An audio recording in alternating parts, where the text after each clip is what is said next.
Super star Thalaiva Rajinikanth మరియు Shrimati Latha Rajinikanth, former chief minister of Tamil Nadu Shri Panneer Selvam గారు, former governor of Telangana Tamilisai Soundararajan గారు, chairman Adani group Shri Gautam Adani ji, founder director Adani group Shri Rajesh Adani ji, chairman GMR group Granthi Mallikarjuna Rao గారు, director GMR group C Prasanna గారు, అలాగే chairman Ramco industries PR Venkatarama Raju గారు, మరి అంతేకాకుండా ఎండి రామ్కో ఇండస్ట్రీస్ అభినవరాజా గారు, సిఇఓ రామ్కో ఇండస్ట్రీస్ ధర్మకృష్ణన్ గారు, అలాగే త్రివేణి ఇండస్ట్రీస్ కార్తికేయన్ బాలసుబ్రహ్మణ్యం గారు, త్రివేణి ఇండస్ట్రీస్ నుంచి శశాంక్ కుమార్ గారు, international dignitaries consul general for south India, Australian council general, అలాగే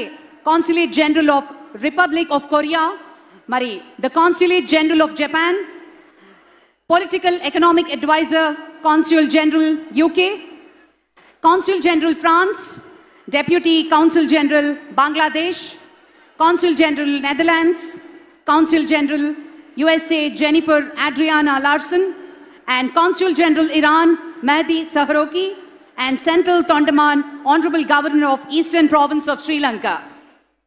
మిత్రులారా, ఇదేదో ఒక లిస్టు చదివినట్టుగా కాదు, హిట్ కొట్టినటువంటి మన ముఖ్యమంత్రికి మద్దతు తెలపడానికి, హిట్ కొట్టినటువంటి ముఖ్యమంత్రి గారి మద్దతు తెలపడానికి ఇతర దేశాల నుంచి, ఇతర దేశాల కాన్సులేట్ జనరల్స్ నుంచి ఆయా ప్రతినిధులంతా వస్తున్నారు అంటే రేపటి నుంచి కాదు మిత్రులారా, మరి కాసేపటి నుంచే ఈ ఆంధ్రప్రదేశ్ రాష్ట్రం పెట్టుబడులు పెట్టడానికి ఎంత విశాలమైనటువంటి మనస్సుతోటి అవకాశాలు కల్పిస్తుందో మన చంద్రబాబు నాయుడు గారి సారథ్యంలో, నేతృత్వంలో అనేటువంటి ఒక నమ్మకంతో తరలి వస్తున్నారు.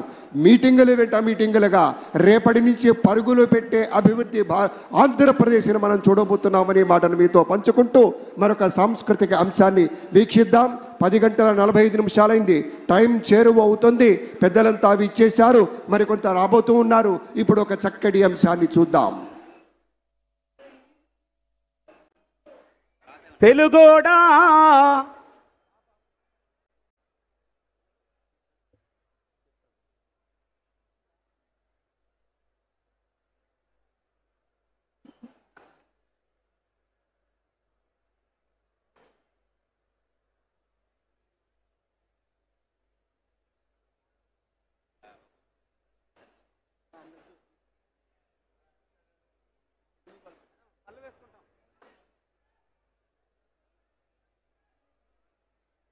వివిధ రకాలైనటువంటి సాంస్కృతిక కదంబమాలని మనం చూస్తూ ఉన్నాం.